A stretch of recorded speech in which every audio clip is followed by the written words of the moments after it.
Brazil Brazil match শেষে নেইমারের ওই কান্না ভেজা চোখ বলে দিয়েছে সব। ভাইকিংদের সফল মিশনে আরও একবার ভঙ্গ হলো সেলেসাওদের হেক্সা মিশন। ব্রাজিলিয়ানদের জন্য নাইটমেয়ার হয়ে নরম্যানদের রূপকথার নায়ক ওই আর্লিং হল্যান্ড। অন্য ম্যাচে বেলিংহামের জোড়া গোলে মেক্সিকানদের তাদেরই ডেরায় হারিয়ে কোয়ার্টার ফাইনালে হ্যারি কেইনের England. Welcome to expert table presented by Hamdard Amrapali. সঙ্গে আছি আমি রঞ্জন শান্ত, আমার সঙ্গে Tapu Barman. Please welcome to expert table. Prediction যেটা ছিল 2-1 গোল সংখ্যা, সেটাই হয়েছে, তবে ইন ফেভার অফ নরওয়ে। কতটা ভেবেছিলেন ম্যাচ নিয়ে তো আমরা অনেক কথা বলবো, তবে সকালটা নিশ্চয়ই ব্রাজিলিয়ানদের জন্য কিংবা ব্রাজিল সাপোর্টারদের জন্য কারোর জন্যই সুখকর নয় অন্তত। না, আসলে যদি ওভারঅল সব কিছু মিলিয়ে বলেন, আসলে আমাদের বাংলাদেশের দুইটা টিমের সাপোর্টার সবচেয়ে বেশি, এক ব্রাজিল আর্জেন্টিনা। আসলে আপনি যদি কোনো হিসাব করেন তাহলে 50-60% 40-60 হইতে পারে। তো সেই ক্ষেত্রে আসলে বলবো যে অধিকাংশ দর্শক আসলে এখন খুবই টেনশন বা মন খারাপে আছে। তো ওভারঅল বলবো যে ব্রাজিলের মতো ফুটবল খেলতে পারেনি কালকে। এটা হলো মেন কথা, যেখানে নরওয়ে অনেক আধিপত্য দেখিয়েছেন, স্পেশালি সব কিছুতেই। তো সেই ক্ষেত্রে বলবো যে অবশ্যই ডিসঅ্যাপয়েন্টেড। This is reality. বিশ্বকাপ সুতরাং নকআউট, এটা মানতে হবে যে 48 দল ঘুরে ফিরে বিদায় যাবে 47টা, ওই এক দলই বিশ্বকাপটা জিতবে। তবে হ্যাঁ, বাংলাদেশের প্রেক্ষাপটে খুব স্বাভাবিকভাবে এই 60-40 যেটাই বলেন না কেন, বিশ্বকাপটা টিকে থাকে এই আড্ডায় তর্কে ব্রাজিল আর্জেন্টিনায়, সেটা আসলে মিসিং হবে অন্তত আজ থেকে। তবুও আলোচনা চলবে এবং স্বাভাবিকভাবে এই ম্যাচটা নিয়ে আমরা কথা বললো। আমরা শুরুটা আসলে নরওয়ের গোল বললে ভুল হবে, হাল্যান্ডের গোল বললেই ভালো।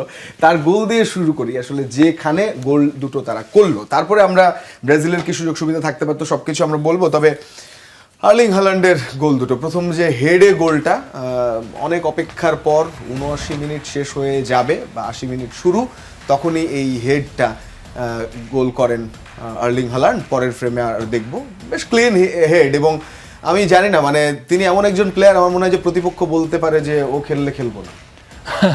না, আসলে নরওয়ে সবচেয়ে ভালো কাজ করে দুইটা চেঞ্জ, স্পেশালি রাইট উইং এবং লেফট উইং, নোসা এবং সলদেকে দুইটা চেঞ্জ আসলে সবচেয়ে মানে কি চেঞ্জ হয়েছে আমার মনে হয়। নোসা যতক্ষণ ছিলেন ততক্ষণ কিন্তু তিনি টেনেছেন। হ্যাঁ, কিন্তু তার যখন হয়তোবা কোচ বুঝতে পেরেছে যে আসলে এখন তাকে চেঞ্জ করা উচিত, তো একদম শুরুর সেকেন্ড হাফের ফার্স্ট মিনিট থেকে দুজনকে নামিয়েছেন। তো সেইখানে কিন্তু আপনার খেলাটা অনেকটাই চেঞ্জ হয়ে গেছে। দেখেন লেফট উইং এ যাকে নোসার এগেইনস্টে নামানো হলো, সেই কিন্তু দুইটা অ্যাসিস্ট করেছে। হ্যাঁ, তো সেই ক্ষেত্রে দেখেন, আর গোলটা হালান্ড সবসময় দেখবেন যে পিছন থেকে বলকে অ্যাটাক করে, সব ওর হেডের যতগুলো গোল আছে ও কখনো বলের সঙ্গে সঙ্গে লাইনে থাকে না, পরে লেটে যায়, কিন্তু ঠিক প্রগতিতে হ্যাঁ, আপনার জায়গার দ্বারা কখনো হেড দেয় না। এটা হলো একটা নাম্বার 9 এক্স্যাক্টলি, মানে যেটা একদম দরকার প্রয়োজন এগুলো এসে করে এবং তার মধ্যে সব কিছু আছে। তো এই জায়গায় গাব্রিয়েল তাকে একটু আসলে মানে বডি শেপটা আমার কাছে একটু মানে সোজা মনে হচ্ছিল। যদি সে ওপেন থাকতো তাহলে হয়তো তার পিছনে কে আছে সেটা আর কি বুঝতে পারতো, এবং তার সাথে সে মিস্টেক করেছে, শুধু সে বলটাকেই দেখেছিল। আপনার বডি যখন এরকম থাকবে, আপনি তো শুধু সামনে দেখছেন, আপনার পিছনে কে আছে সেটা কিন্তু আপনি খেয়াল করতে পারছেন না। তো হালান্ড আর কি সেই সুযোগটা নেয়, ততক্ষণে হালান্ড মানে ঢুকে গেছে। হ্যাঁ, যদি বডি শেপটা যদি আপনার ধরেন ওপেন থাকতো, এরকম থাকতো, তাহলে আপনি ডানে বামে এবং সামনেও কিন্তু দেখতে পারতেন।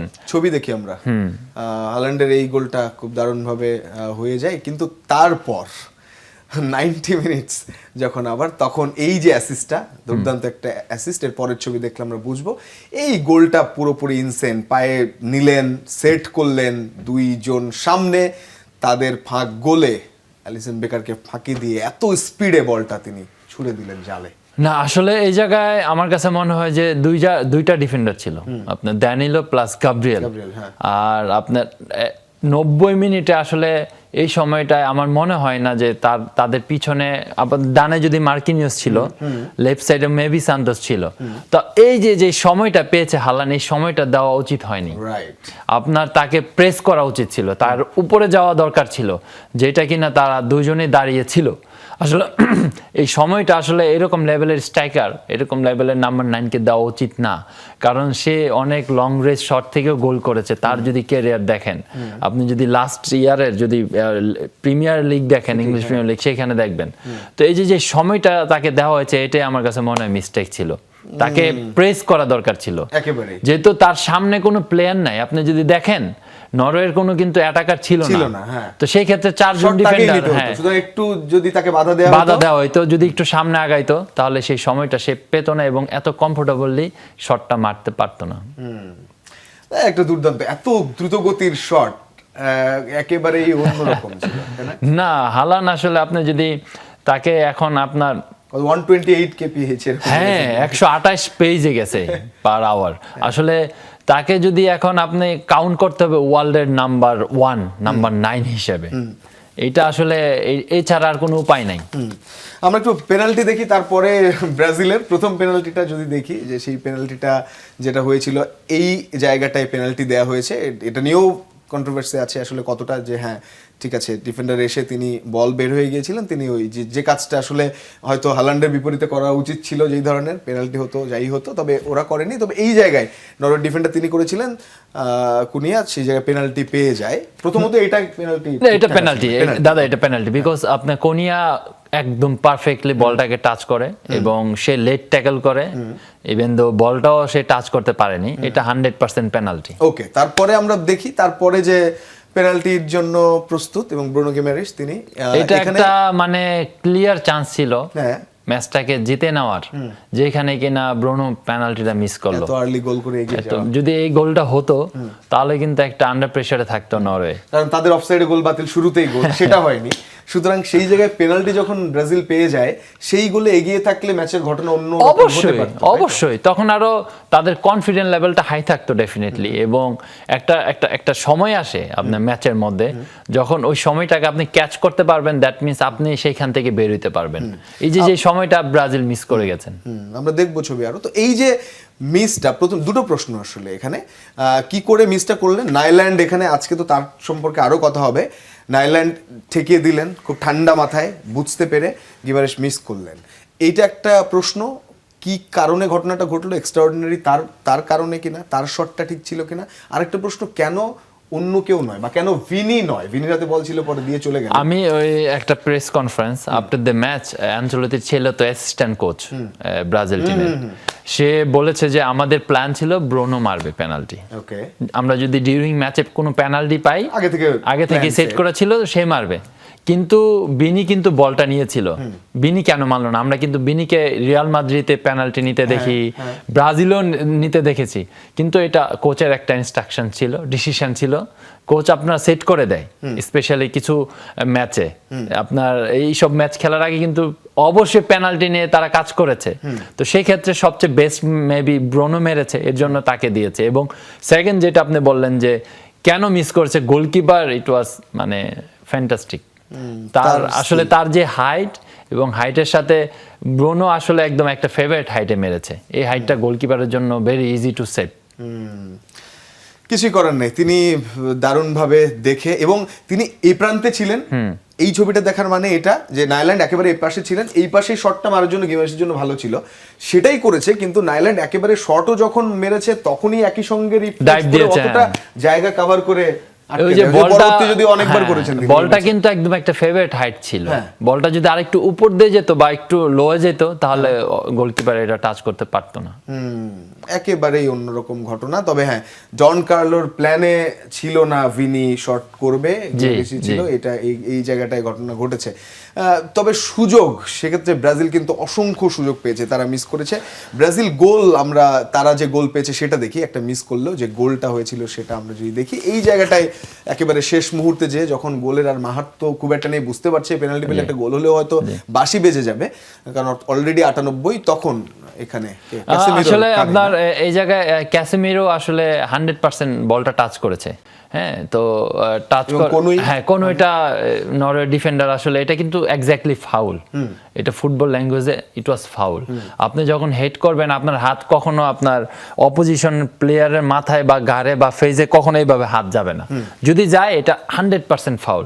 হেড করতে হবে আপনার দুই হাত উঠবে, বাট এরকম আপনি পুশ করতে পারবেন না, যেটার জন্য ফাউল হয়েছে। এবং পেনাল্টি হয়েছে। পেনাল্টি দেখি, পেনাল্টি এইবারে এসে ততক্ষণে নেইমার এই ছবিটা কেন দিয়েছি, পেনাল্টি সেট হওয়ার আগ মুহূর্তে দুজনের মধ্যে কথা হলো, হ্যাঁ, কনভারসেশন নেইমার এবং ব্যালান্ডের মধ্যে, যে এটা ও মাইন্ড গেম খেলছিল একটু হ্যাঁ, নেইমারকে উত্তপ্ত করা নাকি? আসলে নেইমার তো মানে লিজেন্ড, হ্যাঁ। এবং তার যে কোয়ালিটি এবং তার যে অ্যাবিলিটি সবকিছুর মধ্যে, গোলকিপার হয়তো তাকে একটু পাজল করার চেষ্টা করছে, কিন্তু নেইমার হাসি দিয়ে খুব কমফোর্টেবলি পেনাল্টিটা মারলো এবং গোল দেওয়ার পরে অবশ্যই কিছু একটা বলছে, আই এম নেইমার। হ্যাঁ, তখন বলছে আই এম নেইমার, ওকে।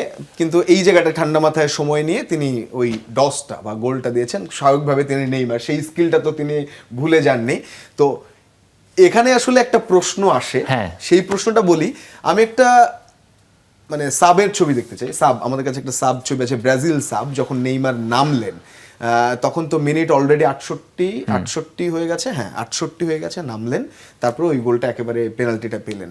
মানে নেইমারের এই নামাটায় এই পেনাল্টি পাওয়াটা, নেইমারের ফুল টাইম না খেলা, আগের পেনাল্টিটাও তো নেইমার কিক নিতে পারতেন, ওয়াই নট নেইমার? মানে ডন কার্লোর এখানেই কি প্ল্যান ছিল? আমি যদি আপনার এটাকে উল্টা করি, ধরেন 1 থেকে 67 মিনিটের পরে নেইমারকে চেঞ্জ করলে কি হইতো?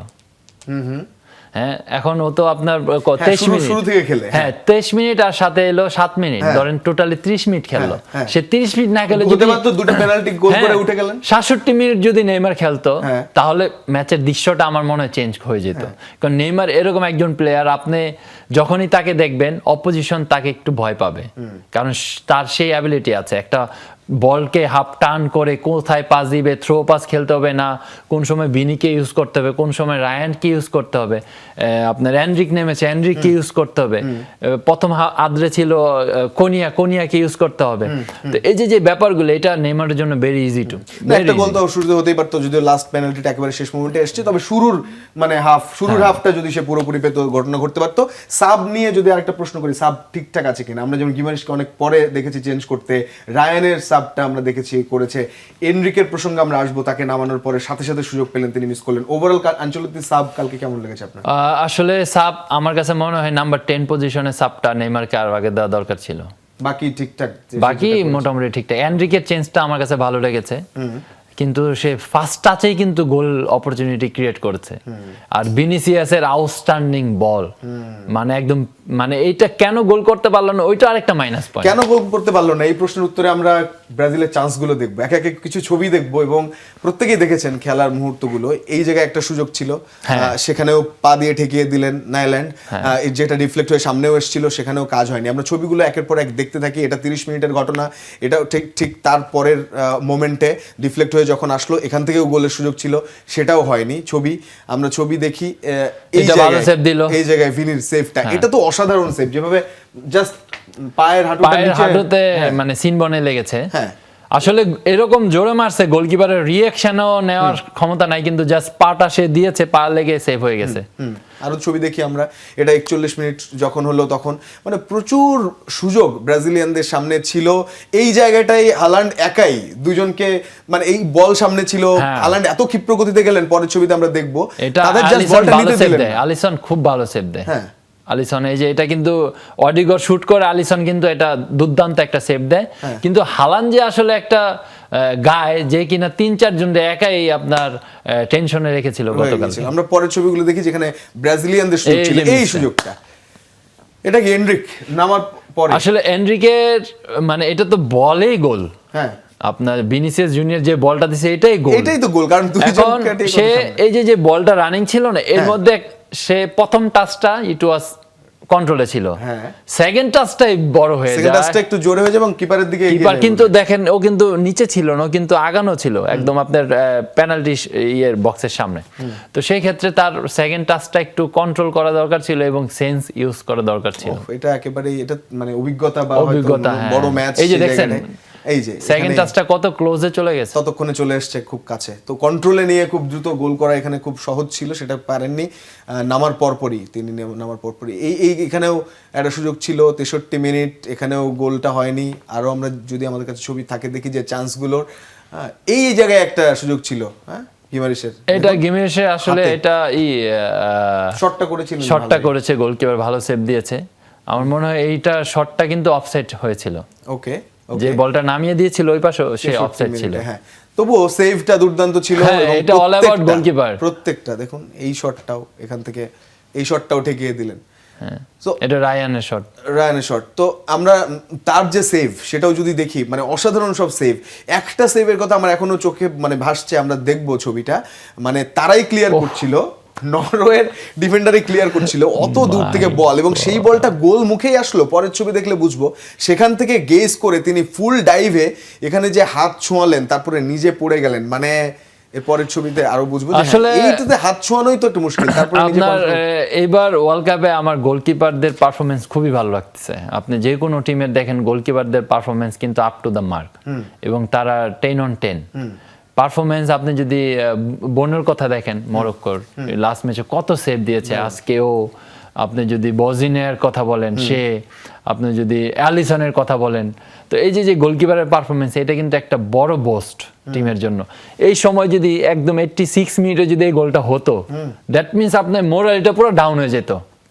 তো সেই ক্ষেত্রে আমি বলবো যে ম্যান অফ দি ম্যাচ তো অবশ্যই হালান্ড পেয়েছে, তবে কিন্তু নাইল্যান্ড কম ছিল না। তিনিও কিন্তু হিরো দলের জন্য।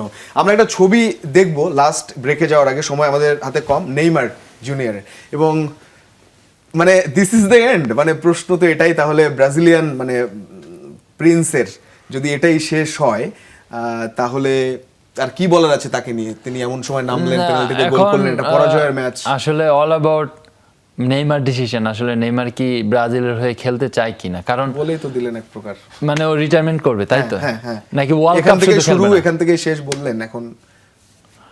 তাহলে আমার কাছে মনে হয় যে না, এটা আসলে একটা রাইট ডিসিশন না। নেইমার অনলি মাত্র 5 ইয়ার্স ওল্ড, আরো 2-3 বছর ইজিলি না। ও ওয়ার্ল্ড কাপ না খেলুক, ও ন্যাশনাল টিমের হয়ে খেলুক, ওর অনেক সুযোগ আছে, এবং এইরকম লেভেলের প্লেয়ার আসলে এত তাড়াতাড়ি গিভ আপ করাটা আমার মনে হয় না খুবই ভালো হবে ওয়ার্ল্ড ফুটবলের জন্য। তো ব্রাজিলিয়ানদের জন্য যতটা না খারাপ লেগেছে, অনেকের নেইমারের জন্য অনেক বেশি খারাপ লেগেছে, তবুও তার জন্য শুভকামনা থাকবে। তবু বর্মন আছেন আমাদের সঙ্গে, এক্সপার্ট টেবিলে ছোট্ট একটা বিরতি নিয়ে ফিরছি, সঙ্গেই থাকুন।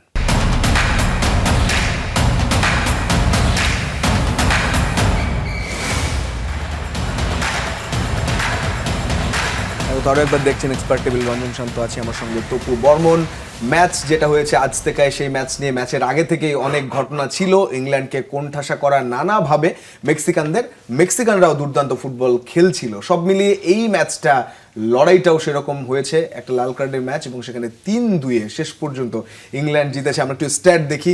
বেলিংহামের জোড়া গোল ছিল এবং হ্যারি কেইনের গোল ছিল। তবে তার আগে এই ম্যাচটা কেমন হয়েছে আমরা সেই ম্যাচের স্ট্যাট যদি দেখি তাহলে বুঝবো। এটা তো গোলের, অবশ্য গোল দুটোর কথা আমরা দেখি, সমস্যা না। এটা হচ্ছে ইয়ার গোল, বেলিংহামের ফার্স্ট গোলটা, এবং খুব 2 মিনিটের ব্যবধানে তিনি দুটো গোল করেছেন। না আসলে আপনার এটা হেডের অ্যাজ এ নাম্বার 10 হিসাবে বেলিংহাম যে আসলে তার পজিশন কত জায়গায় কত রকম ভাবে আপনার অ্যাপিয়ারেন্স থাকে, এটা আসলে মনে করেন যে অপোজিশন ডিফেন্ডারদের জন্য এবং মিডফিল্ডের জন্য ভেরি ডিফিকাল্ট। পিছিয়ে ছিলেন, পরে বলটা তার মাথায় মানে এসে আমরা ছবি দেখি, তাহলে বুঝবো যে খুব ক্লিন হেডে তিনি ডাইভ দিয়ে, মানে আসলে এটা অল অ্যাবাউট তার ফিজিক্যাল অ্যাডভান্টেজ। ফিজিক্যাল শুধু বডি স্ট্রাকচার না, আপনার স্টেমিনা এবং তার যে রানিং অ্যাবিলিটি, আপনি তার এই খেলাটা দেখবেন যে তার এই যে এইখান থেকে গোল দিয়ে গেছে, এইখান থেকে আবার তার বক্সের সেম জায়গায় যে ডিফেন্স করতেছে, আপনি যদি তার একটা সেভ দেখেন ফ্রি কিকে, অলমোস্ট গোল, সেখান থেকে বলটাকে লাথি দিয়ে কর্নার করে দিল। তার মানে আপনি যে কতটা ডেডিকেটেড। পরের গোলটা দেখলে আমরা বুঝবো দারুণ, মানে তিনি ছিলেন ছন্দে, হয়তো গোল এভাবে পাচ্ছিলেন না, এমন একটা ম্যাচে তিনি ডেলিভার করেছেন। এই গোলটাও দেখুন কি দারুণ ভাবে পাস দিয়ে পড়ে গেছেন, কেইন দিয়েছেন, পরের শটে আমরা দেখবো। খুব পাসটাও দুর্দান্ত, এবং তারপর এই যে তিনি পায়ের ফাঁক দিয়ে তারপরে বলটা স্বাভাবিকভাবে আর কিছু করার ছিল না মেক্সিকান কিপারের। এবং তারপর আমরা এই দুটো গোলেই আসলে পার্থক্যটা করে দিয়েছে কিনা না, অবশ্যই আপনি যখন 2 গোলে লিড থাকবেন না, এবং 2 মিনিটের মধ্যে মানে এটা কিন্তু আসলে একটা টিমকে মস্ত বড় ধরনের কনফিডেন্স দেয়। কারণ মেক্সিকো একটা ম্যাচও হারেনি, 4 ম্যাচে 4টাতে জিতেছেন এবং একটা গোলও কনসিড করে নাই। তো 2 মিনিটে 2 গোল দিয়েছেন তাদেরকে, অবশ্যই মেন্টালি তো একটা শক ব্যাপার মেক্সিকোর, কিন্তু তারপরেও তারা কিন্তু কামব্যাক করেছে। প্লাস ইংল্যান্ড কিন্তু 54 মিনিটে একটা রেড কার্ড খেয়েছে।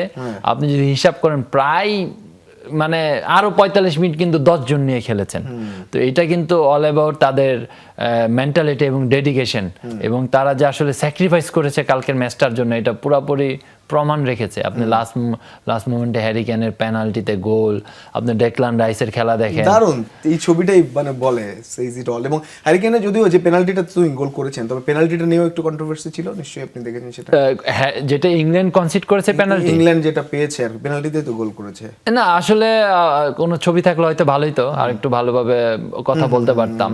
কিন্তু আসলে আপনার পেনাল্টি কিছু ডিসিশন আমাদের কাছে অনেক মনে হচ্ছে যে না, কিন্তু এটা কিন্তু বারে চেক করা হচ্ছে, তারপরে কিন্তু ডিসিশন নেওয়া হচ্ছে।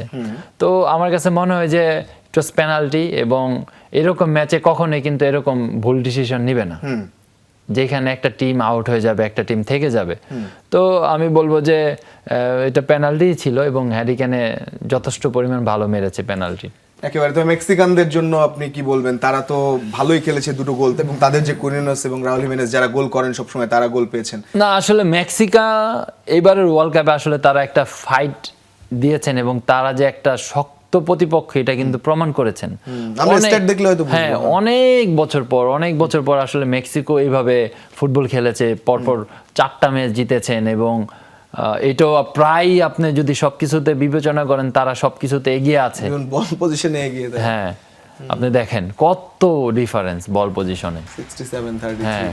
টোটাল শটসে যদিও এই জায়গাটা ইংল্যান্ড অনেকটা এগিয়ে যায়, পাসেস আবার কমপ্লিট করেছে বেশি মেক্সিকো, সুতরাং ট্যাকেলসও দেখেন সমানের সমান হ্যাঁ অলমোস্ট। না মেক্সিকো তাদের সেরাটা দিয়েছেন, এবং তারা আসলে এই ম্যাচটা মানে জেতার জন্য খেলেছে, যেটাতে আপনি বুঝতে পারবেন যে আসলে তাদের যেই হার্ডওয়ার্ক এবং তাদের যে ওয়ার্ক রেট, এটা কিন্তু খুবই মানে পজিটিভ ছিল কালকে ম্যাচটার জন্য। কিন্তু একটা জিনিসই আমার কাছে ডিফারেন্ট লাগে, সেটা হলো ম্যান টু ম্যান কোয়ালিটি। আপনি যদি অ্যান্থনিও গ্রোডনের কথা বলেন, সাকার কথা বলেন, বিলিংহাম, হ্যারি কেন, ডেকলান রাইস, এই সব প্লেয়ারগুলি আপনার ধরেন, এডারসন, সাকা তো বোধহয় প্রথম গোল, এই বেলিংহামের প্রথম গোলটা। হ্যাঁ, আপনি যদি এডারসন যেটা নাম্বার 8, আসলে তাদের কোয়ালিটি থেকে মেক্সিকোর প্লেয়ারদের কোয়ালিটিটা দারুণ বল বানিয়ে দিলেন, মানে অসাধারণ তাদের কম্বিনেশন। আমার মনে হয় যে তাদের ক্লাব ফুটবল তাদের গ্রোডনের তো পেনাল্টিটা নিয়ে দিয়েছে, তাহলে একেবারে। পর্তুগাল ভার্সেস স্পেন সামনে, আপনাকে তো কোনো এক দল এখানেও বিদায় দিতে হবে, কি বলবেন? না আমি তো আসলে মানে যদি আপনি ওইভাবে চিন্তা করেন, আমি মনে করি যে স্পেন তো ভালো ফুটবল খেলবেই, আর স্পেনের খেলার মধ্যে ডিউরিং ম্যাচে আধিপত্য তো সবসময় থাকেই, কিন্তু পর্তুগাল এই জায়গায় সারপ্রাইজিং হইতে পারে। একেবারে আমরা এই নোটেই শেষ করব, কারণ সময় একেবারে শেষ। অসংখ্য ধন্যবাদ উপযুক্ত হওয়ার জন্য। আগামীকাল আবারও এক্সপার্ট টেবিল একই সময় যুক্ত হবো। ভালো থাকবেন, যমুনা টেলিভিশনের সঙ্গে থাকবেন।